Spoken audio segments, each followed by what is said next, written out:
Entrevista com o professor Janotti em sua residência no dia 2 de março de 1999. Professor Janotti, eu queria que o senhor desse seu nome completo, sua data de nascimento. Meu nome é José Arthur Janotti, eu nasci em 25 de fevereiro de 1930. Eu gostaria que o senhor se apresentasse, a sua atividade profissional. Eu nasci em São Carlos, vim para São Paulo com 9 anos, até aos 13, 14, estava muito mais interessado em jardinagem e brincar. Depois eu tive contato com a biblioteca infantil, e lá foi que, aos 15 anos, eu comecei a minha carreira literária, podemos dizer assim. Nós fizemos o primeiro congresso infanto-juvenil de escritores, sem a gente ser escritor. A partir daí que eu tive conhecimento através do filho, o Rudá, de Oswald de Andrade, passei a frequentar o grupo de Oswald, que a despeito das divergências políticas me indicou o grupo do Vicente Ferreira da Silva para um estudo que está se fazendo sobre Platão. Quer dizer, quando eu fui para a Faculdade de Filosofia, em 1950, eu já tinha um enorme interesse pela filosofia.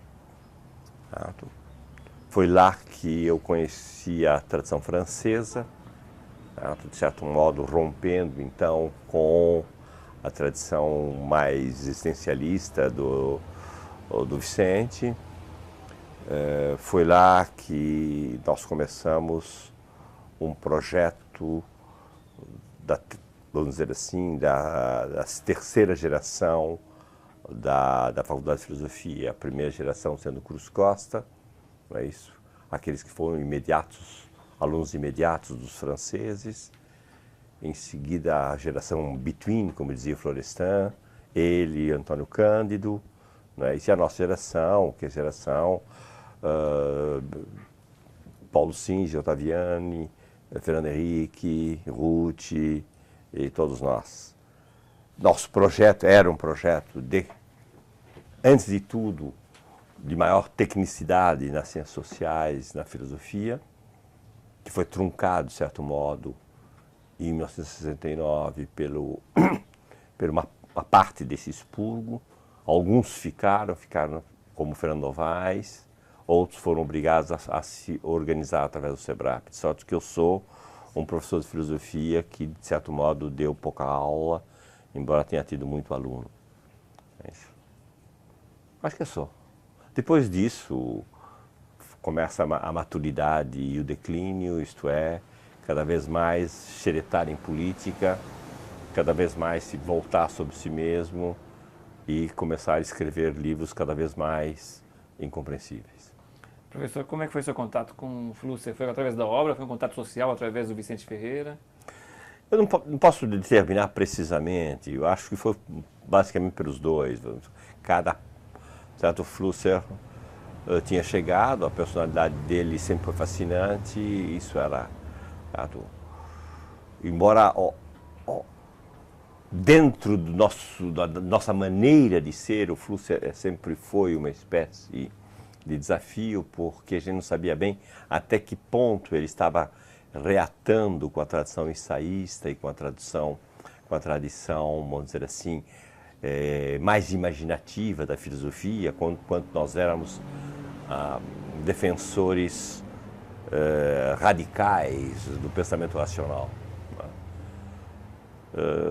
Também, evidentemente, pelos artigos dele, pelos seus ensaios, que ficavam para a gente sempre entre uma espécie de ranço arcaico e, ao mesmo tempo, algo instigante. De certo modo, eu creio que o Flusser tem para nós essa memória, isto é, uma pessoa altamente fascinante, altamente inteligente, que nos admirava pela capacidade que ele tinha de escrever a língua portuguesa, a sua capacidade de reunir coisas, de inventar coisas, e ao mesmo tempo a sua capacidade, eu diria assim, de não chutar no gol. E nós queríamos placares bem definidos, jogos muito bem ganhos, e que no final da partida, soubesse exatamente quem eram os vencedores e quem eram os vencidos. Eu tenho a impressão, eu estou conversando com o professor Bento Prado pelo telefone, que era uma geração futebolística, né? Porque ele usou várias metáforas falando sobre Flusser e sempre futebolísticas. Eu achei curioso isso. Ah, mas aí é sempre como... Veja bem, as metáforas são futebolistas, mas a prática é de cozinheiro. Me diga uma coisa, como era visto a coluna em termos de... Eu acho que, assim, eu imagino o Flusser como um ensaísta filosófico na imprensa diária. Essa figura não existia na imprensa local, além do Flusser? Tinha algum outro articulista com essa mesma presença, com regularidade, assim? Não, hoje você diria que é filosófica. Nós, naquele tempo, nós diríamos que era muito mais o litero pensante. Não é isso? Porque para nós a filosofia passava por uma disciplina do texto, e sobretudo o que foi muito importante para a nossa geração, passava pela alienação num pensamento alheio. Isto é, nós precisávamos perder a virgindade. A nossa virgindade significava, de tal forma, ver o mundo ou da perspectiva de Aristóteles, ou da perspectiva de Kant, ou de Husserl, que não permitia esse narcisismo que é fazer com que todas as coisas pudessem ser refletidas pelo meu olhar. Diga uma coisa, a proximidade do Flusser, do IBF, era um elemento negativo, né, em termos do diálogo com a universidade ou não? Era, porque naquele tempo os campos estavam muito bem definidos, eu diria demasiadamente definidos do ponto de vista ideológico. Embora, como eu já mencionei, como grupo de pessoas, de intelectuais em São Paulo era muito pequeno, ou menos relativamente pequeno, havia uma certa frequentação de um e outro. Mas o fato de certas pessoas terem vinculações com o nazismo, com o fascismo e com a direita, para nós era um obstáculo a uma aproximação. E havia nitidamente uma separação já, certo? Heidegger tinha sido apropriado pela direita, não só pelo seu passado, mas sobretudo pela maneira pela qual ele estava sendo pensado pelos intelectuais de direita do Brasil, enquanto que nós, quando nos aproximamos de Husserl, com o escândalo do Cruz Costa, por exemplo, que para quem essa filosofia alemã era algo de absolutamente exótico. Um detalhe, naquela época eu não estava dominando bem o alemão, foi ele que me deu as investigações lógicas do Husserl, a primeira tradução, que é realmente do Achado Gauss, que é muito bem feita, e ele deu dizendo, olha, para o Husserl da aclimação, onde eu morava na aclimação, como algo que realmente significava uma espécie de desvio muito perigoso daquilo que eu estava fazendo, na medida em que eu passava para os estudos da lógica, que para ele eram irrelevantes, passava para os estudos da fenomenologia e assim por diante. Aí o estudioso de Heidegger em São Paulo mais importante nos anos 50 seria o Vicente Ferreira? Vicente Ferreira, sim. E ele se tornou um núcleo de difusão da obra do Heidegger no período? Se tornou, mas veja bem já a diferença. Enquanto nós temos um trabalho muito mais sistemático sobre Heidegger, feito no Rio Grande do Sul, não é isso, tanto pelo Stein, como... Por quem? Pelo Borheim, não é isso? Então, o existencialismo era apropriado pelo grupo rio-grandense, que tinha uma ligação com a Alemanha nativa, não é isso? Nós, que éramos franceses, e a despeito da França estar saqueando os filósofos alemães naquele momento, a nossa relação era já politizada, isto é, uma rejeição à linha fascista.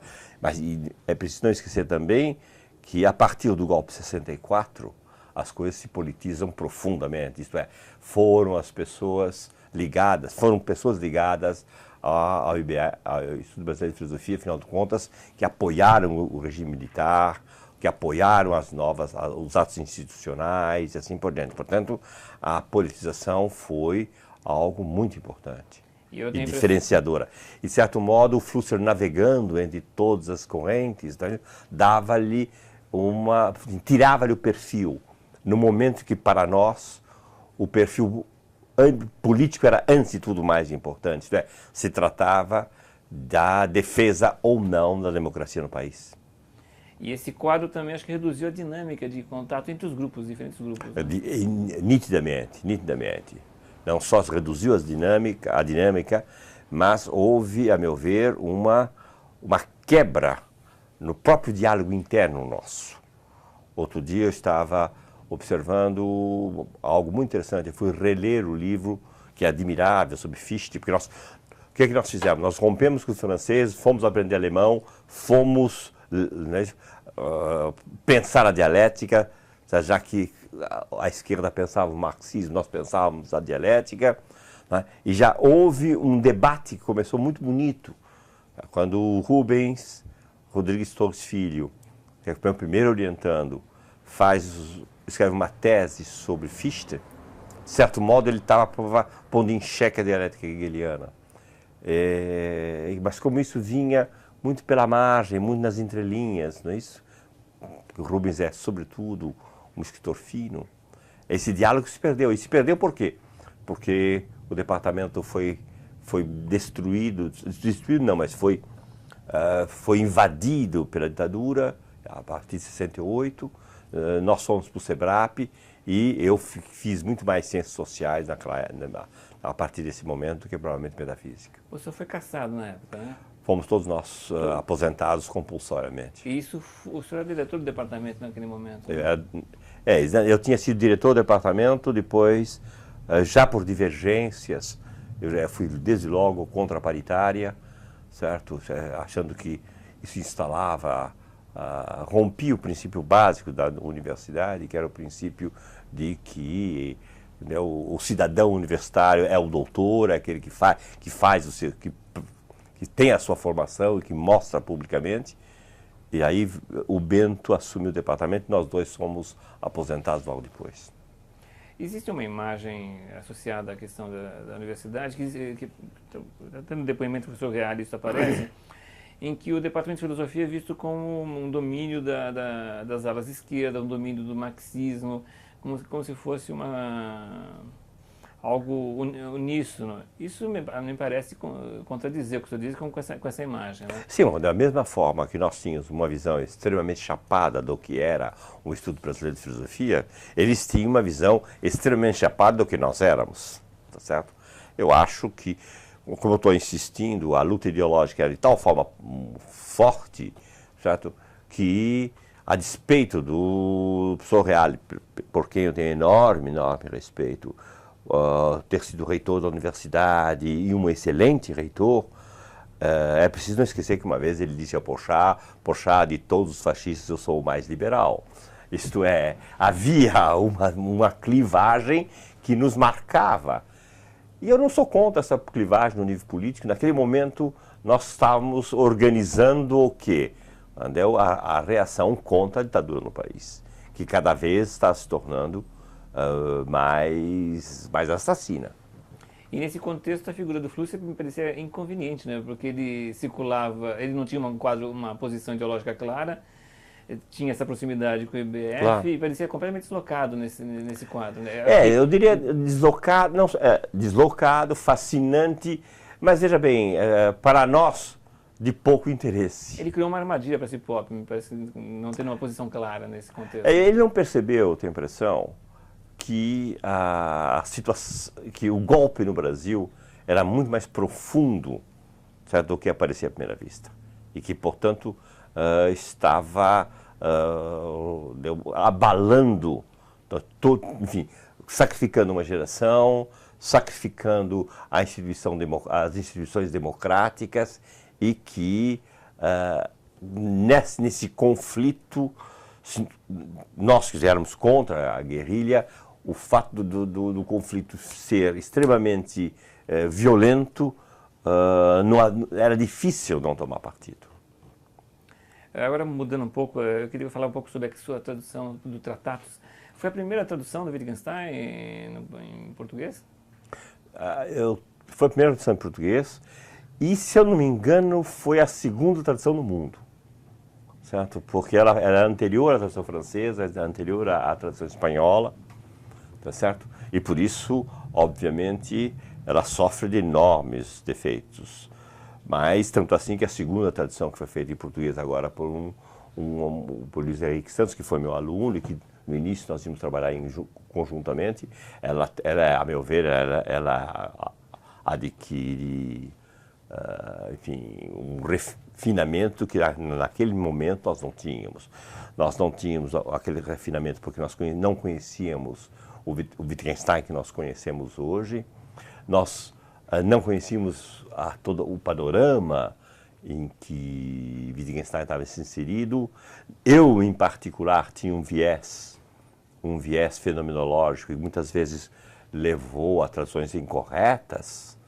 Por exemplo, a tradução Meinen, como eu pus mentar, que era nitidamente russeliana, não tem outro sentido em português, não pode ter outro sentido do que querer dizer. Então, houve aí, enfim, mas o importante era que nós estávamos trabalhando Wittgenstein em objeto de curso e que nós precisávamos de texto em português. E qual é a sua visão hoje da crítica, do artigo de Flusser criticando a tradução, fazendo restrições? Bom, a polêmica mais séria foi na tradução do primeiro aforismo, né? Die Welt ist alles, was der Fall ist. E que eu traduzi o mundo, naquele tempo o mundo é tudo o que acontece. E ele dizia, não, é preciso manter o que é o caso. Certo? Agora é interessante, ele tem razão. Só que as razões que ele deu, não, a meu ver, são absolutamente inconsistentes. Certo? Primeiro, eu vinha da tradução francesa.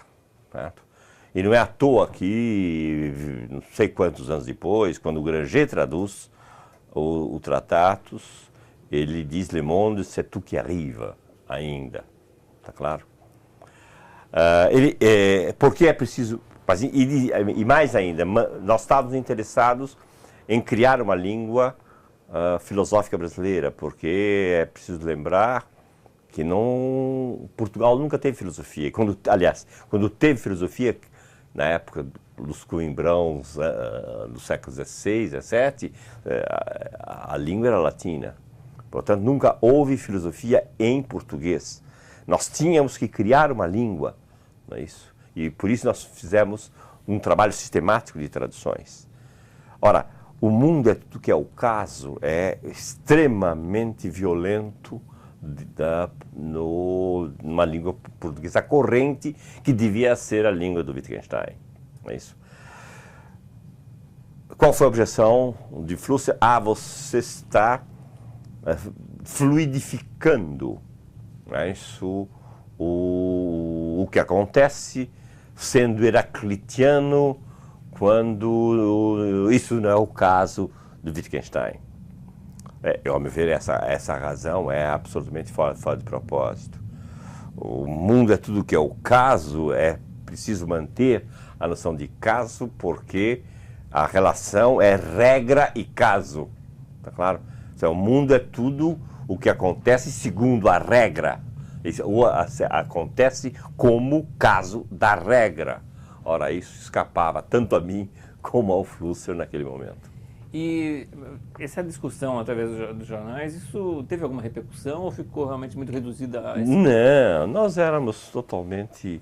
Quando a gente entrava nesses detalhes, havia no máximo... No Brasil inteiro, 50 pessoas que sabiam do caso. O senhor nunca teve contato com... Existe uma tradução parcial do tratado feita pelo Flusser. O senhor teve algum contato com essa tradução?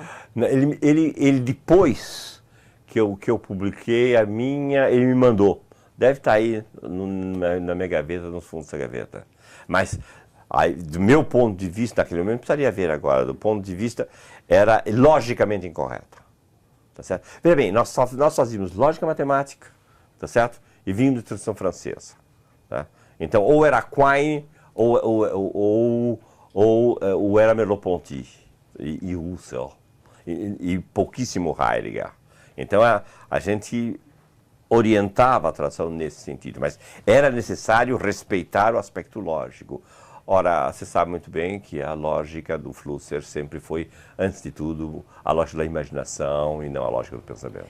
Eu ia fazer uma pergunta, talvez seja incorreta, mas lembrando que o Flusser basicamente é um autodidata, ele nunca teve uma experiência de graduação efetiva em filosofia, pelo menos continuada, né, teve interrupções na Tchecoslováquia, depois na Inglaterra. E era visível algum problema de formação? Assim? Visível, nitidamente visível.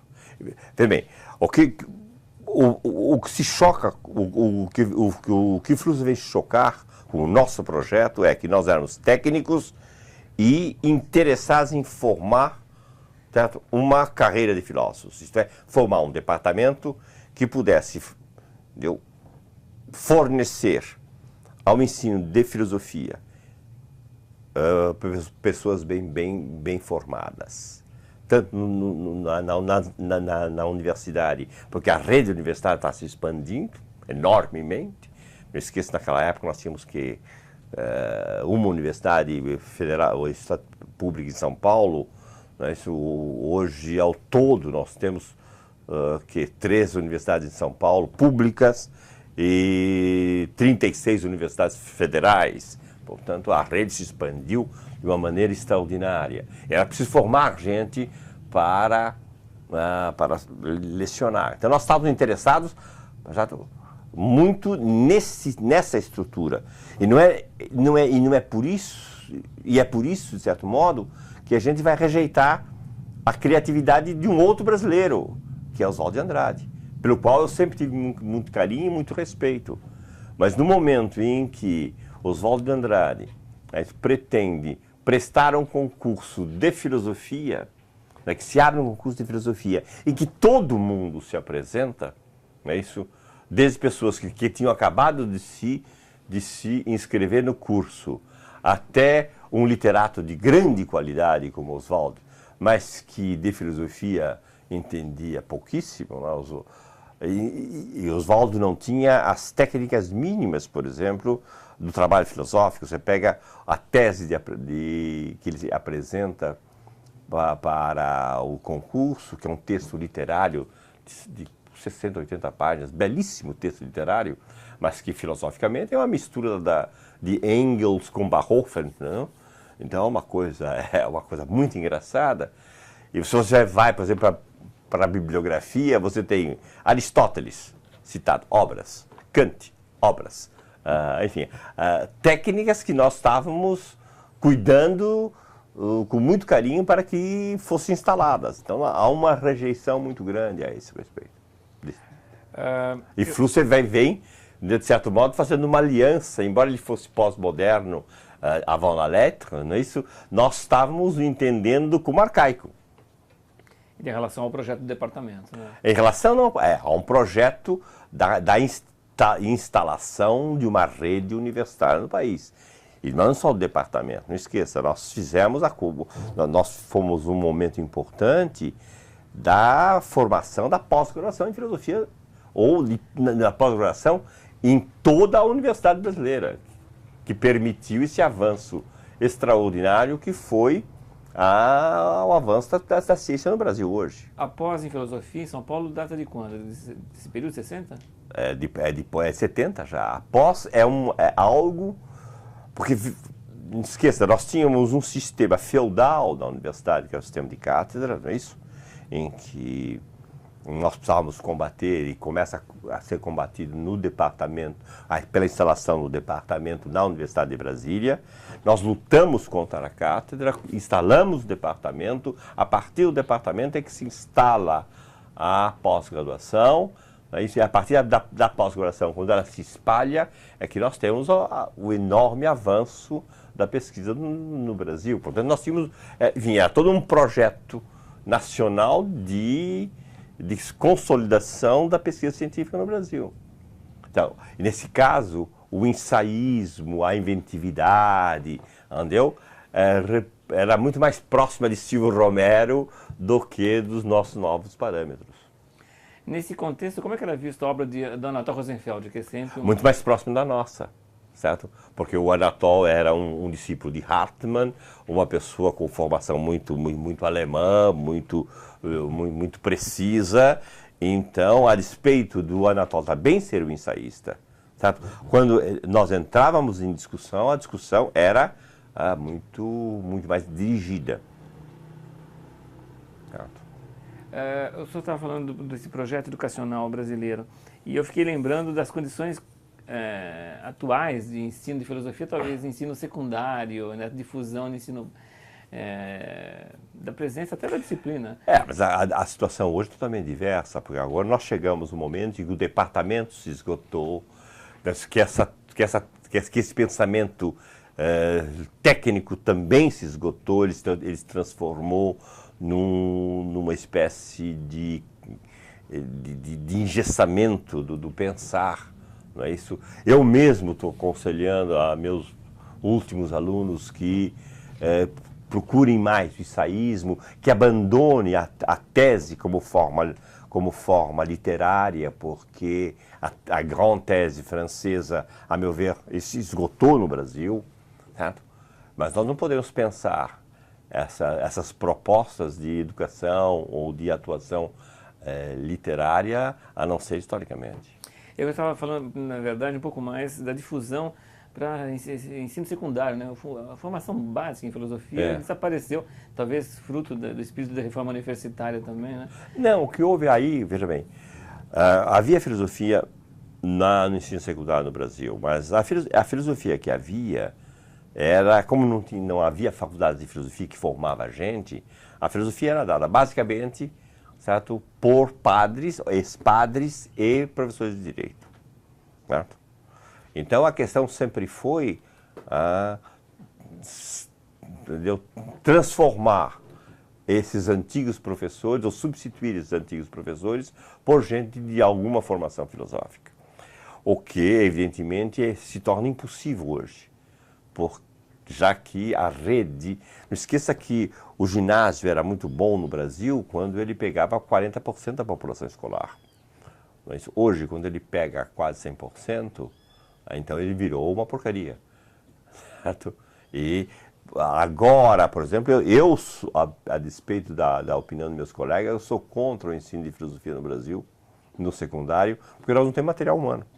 Então, nós vamos reinstalar, portanto, o padre e o juiz como professores de filosofia no interior. Era nesse quadro um pouco de restrição, de contato com a filosofia, com a sistemática de pensamento, que eu fiquei imaginando quão importante talvez a opção do Flusser naquele período de uma participação no jornalismo poderia ser relevante hoje, em termos de ação cultural. Mas é evidente. O Roberto Schwartz sempre diz que nossas ideias estão fora do lugar. Eu tenho a impressão que o Flusser esteve no Brasil fora do tempo. Hoje ele seria um autor muito mais importante do que ele foi naquela época. O senhor acompanhou a obra do Flusser na fase europeia? Não. Fui apenas surpreendido pela repercussão que ela teve e assim por diante. Bem, professor, eu agradeço. Eu agradeço. Obrigado.